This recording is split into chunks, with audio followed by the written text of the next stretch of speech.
Warren embraces underdog role as she faces 2020 challenges.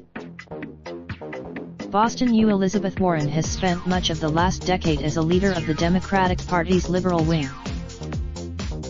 But 3.5 months into her presidential campaign, the Massachusetts senator is facing tough questions about fundraising and electability, along with lingering skepticism about her past claim to Native American identity.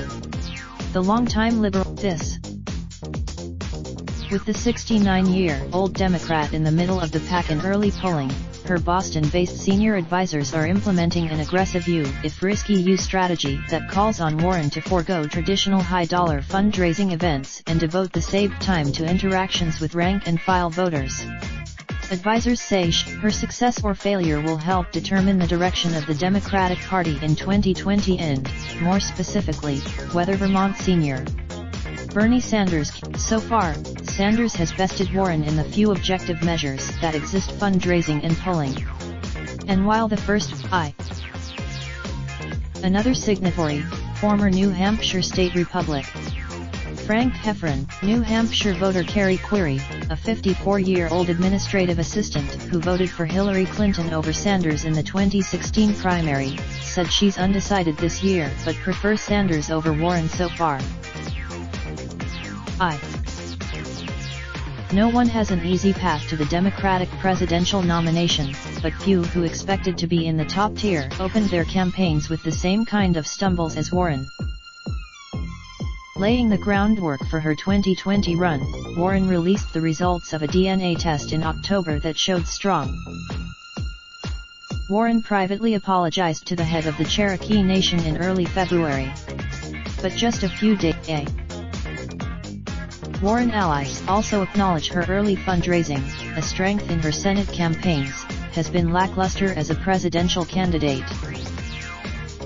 A federal filing reveals that she raised at least $300,000 on the day she launched her campaign.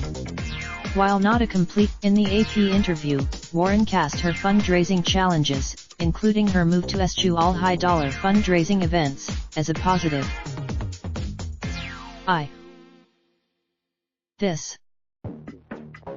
Warren is plowing ahead with an energetic approach designed to win over primary voters one event at a time. She has made a significant time and organizational investment in the first 4 states on the presidential primary calendar: Iowa, New Hampshire, Nevada, and South Carolina. She's also courting voters in other regions, launching a southern tour on Sunday with stops in Tennessee, Mississippi, and Alabama. In all,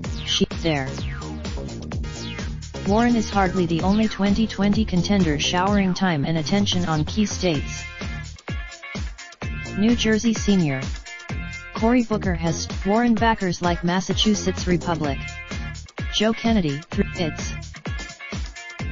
Kennedy continued. Raindrop, drop top smoking, no cooking the hot pot.